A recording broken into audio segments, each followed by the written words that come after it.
8 p.m., the Miami Dolphins against the Kansas City Chiefs, headed to Arrowhead, the fair weather Miami Dolphins, in what is being labeled as one of the coldest games in NFL history, according to the current weather forecast. We have it as 7 degrees Fahrenheit, as opposed to, Celsius, which would be chilly, but not, you're going to lose bit digits and stuff if you don't wrap up. So, all right, do we even need to go any further? Is that it? Game done? Miami can't play in 7 degrees. We're out of here, right? Definitely doesn't help. I mean, I guess I will say, Tyreek Hill has as much experience catching passes in that cold as anybody else, on the Chiefs roster. Actually, that's more so than anyone besides Travis Kelce. So, they can battle through it. These guys didn't all go to college in Miami just because they play for Miami. It definitely does not help, though. And on the Tyreek Hill front, too, he's talked on his own show about the volume in an opposing stadium making it harder for them to operate their offense with all the timing and communication and everything that's involved with the pre-snap motion. Building's going to be rocking, and it's going to be freezing, and the Dolphins have had the worst rash of injuries over the last 6 weeks of any team in the NFL by probably a comfortable margin. You look at this Chiefs team, and the tackles are exploitable, while the Dolphins are down 4 edge rushers. Love Melvin Ingram. Emmanuel Ogbah's the best 5th edge rusher on an NFL roster, maybe ever, but it's still just not as good as it could have been. I'm not going to say it's over, but I don't like the spot for the Dolphins, no question. Yeah, they signed Justin Houston as well, right? They're like running back. They're like constructing a 2014 pass rushing team right now because there's just nobody left healthy, and they're trying desperately to get any kind of impact. Now, I mean, it's not dumb. Like, those guys might have some juice for one game. If you're like, hey, I need 25 snaps from you, lay it all on the line. This is it.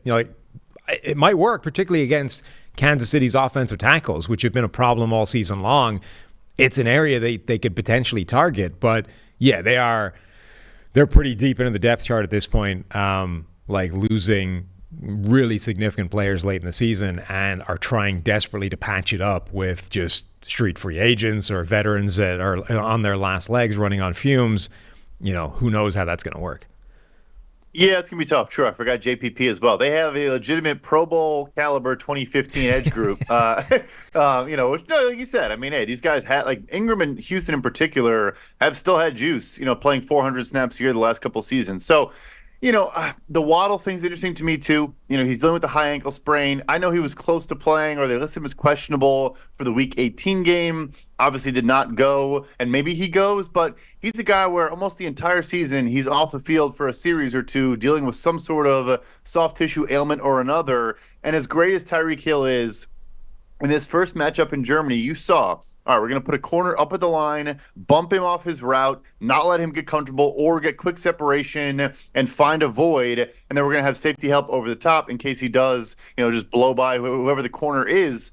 I just think they're going to play them well. And it's just, I just don't love it for Miami. And, Kansas City's had their issues. They've had their struggles, but no Xavier Howard, it sounds like, for Miami too. So that'll help. It's just not lining up very nicely for the Dolphins. Yeah, I mean, absolute minimum, Kansas City knows what the best strategy to try and take away Tyreek Hill should be. Like, whether or not you can execute it is another matter, but they know how you should be trying to approach him because they had him for so long. I did want to mention one tweet from Will Blackman that I think is good with the weather. Will Blackman tweets, as a Rhode Island native, as a Boston College alum, and former Green Bay Packer, I'm here to tell you, cold weather teams don't like playing in the cold weather either. Like, we all look at this and say, oh, this is a Miami problem. They're screwed. The Chiefs are fine. Nobody likes playing when it's 7 degrees outside. Nobody. And there are absolute psychopaths that are right there with, no sleeves and stuff, being like, yeah, this is great. Nobody likes playing when it's 7 degrees outside. Now, maybe it affects Miami more than it's going to affect Kansas City, but like, that is weather everybody is going to find awful. Yeah, unless you're like a corn-fed Iowa offensive lineman that you said, like, goes out shirtless and just, is trying to show that the weather is, they're impermeable to the conditions. You probably hate it. Like I said, though, like Kadarius Toney played college football in Florida. He's not any more comfortable in 0 degrees than a receiver in Miami. So yeah, no, it's seems interesting how that impacts the game. I think it's interesting too, because the Chiefs have been quietly very bad against the run. It's a very good defense, but they are one of the worst run defenses in the NFL from an efficiency standpoint. And maybe part of that is they're so predicated and focused on taking away the pass that they're a little bit more deficient there. But it's still worth noting Robert Hunt came back and will be back at right guard for Miami, which is huge. Might be the best offensive lineman on the team, even with Teron Armstead back in the fold. I think you probably could say that. So there are some things skewing maybe perhaps their direction with the run game. Mostert and Achane should both go in this one. But yeah, it'll be interesting. Rematches are always fun. I guess we have two rematches now through the first two games. Yeah, I really think that Miami run game is a big piece of the puzzle here. I mean, I think it is for Kansas City as well, but I think we have a higher degree of sort of certainty of what that looks like. Like Isaiah Pacheco has been a big part of that offense when it has looked halfway decent. It's just been him powering through defenses and trying to do it by force of will alone.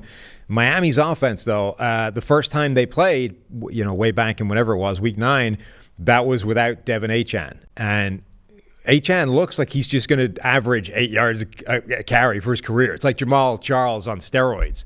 And like Wink Martindale, I don't mean he's on steroids. I just mean, metaphorically. But they didn't have him the first time around. Raheem Mostert was held relatively in check, but only because the game flow went away from them and they stopped using him. I mean, he averaged 7 yards per carry in that game, and they only gave him 12 attempts. Like, if they lean into the run game, if they don't get behind early in a big way, Miami leaning on that run game of Mostert and Achane could be a real way of maybe offsetting any kind of issues they might have in the pass game, whether it's Tyreek Hill getting disrupted or whether it's simply Tua throwing in that 7-degree weather. Yeah, it was 21-0 at the end of the half, and they did just kind of abandon it. But yeah, Devon Achane averaged the most yards per carry for a running back with 100-plus attempts in the history of the league. So he's pretty good. And the Chiefs, allowed the fewest plays of 20-plus yards in the NFL this year. They're not really susceptible to these explosives. And in particular, they're good gang tacklers. They do not let guys shake out, get a ton of yards after the catch or after contact. So if you need to run the ball and have these methodical 12-play drives, as opposed to hitting those shot plays, the run game's going to be a big part of that. Yeah, absolutely. The injury report-wise, you mentioned Xavier Howard before. Javon Holland also looks pretty iffy. I think those are the two biggest concerns from either side, which for Miami is big, right? I mean, that's two significant parts of your secondary are potentially at least doubtful heading into this game. And for Kansas City, the story has been the same all year long, and it's been exactly the same. Whether it's week 1, whether it's right now heading into this game, can wide receivers simply stop making mistakes? And it's not even wide receivers alone. It's tight ends, it's offensive line. Even Mahomes joined the party at various points in the season. Can this offense simply get out of its own way and have a relatively clean game? Yep, and the last note there, you mentioned Jerome Baker, off-ball linebacker, also not playing. The Dolphins are 31st in the league in EPA per dropback and success rate to targets to tight ends. Travis Kelce sat out week 18, tried to get healthy, maybe hung out with T. Swift at the Grammys or whatever he was doing. But it's a nightmarish matchup. So, the receivers have been a problem. Maybe you get some Jalen Ramsey on Kelce, so that could complicate matters. But they have struggled against that position all year long. And like you said, a lot of time it's just Kansas City getting in their own way.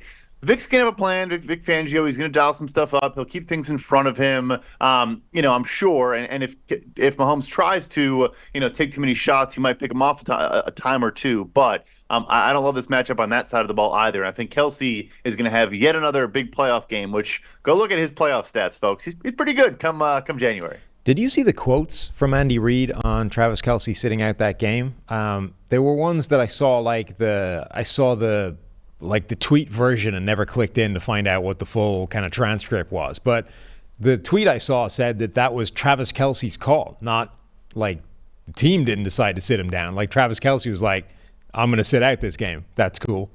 Just a little weird. It is weird. I feel like there was a time where in the last couple of years where he played in week 18 and got dinged up. And it may not have mattered. They may have gone on to win the Super Bowl in one of those years or make a championship game, whatever. But I could be making that story up in my head. But, yeah, you know what? Look, he's an older guy. I think he has looked a touch slower this year. He started the year, obviously, with a knee injury or whatever that was in week 1 against Detroit. That is interesting. Because did they have something to play for? Maybe the 2 seed instead of the 3. I don't know. And I found it I don't think they did. strange. I found it strange that Andy Reid, this was apparently Andy Reid saying this, right? So, like a Yeah. head coach is sort of deliberately volunteering the information that Travis Kelce was the one that made that call.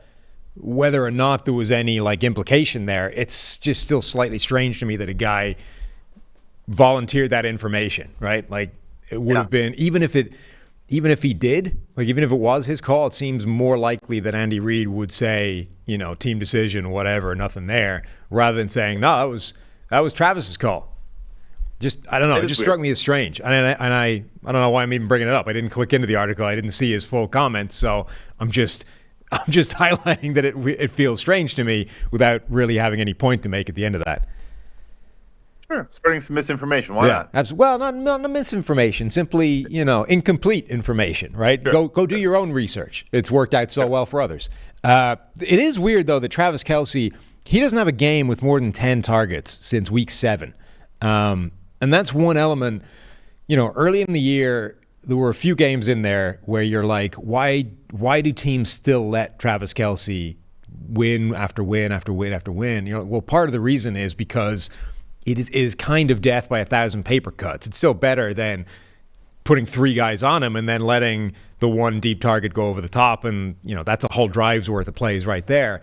But it kind of feels like either they figured out what the balance is and actually there's a way of taking him away without opening those up, or with all the mistakes the other Chiefs receivers are making, they've like, you know what, it is actually better to take away Travis Kelce and dare them to beat you with anybody else because nobody is.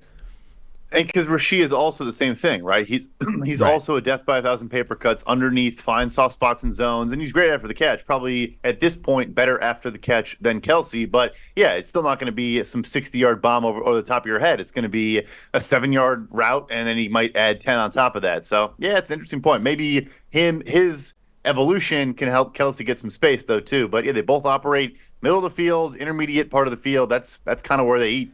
I forgot with no Steve on the show, this whole thing's going off the rails. But we need to pick the games. Steve's picks are actually in. So Steve is picking Houston to cover the 2.5-point spread. I am buying into Joe Flacco magic, so I will go with the Browns. We'll track your results this week, Brad. So where are you going? Love it. Browns 2.5, and I will go -2. Browns -2.5, and here I'll lay the points with Kansas City. Okay, so you're picking Cleveland with the points, and then Kansas City, they're a 4.5-point favorite at home. You are taking the Chiefs with that. I will also pick the Chiefs to finally get out of their own way and win and cover a 4.5-point spread.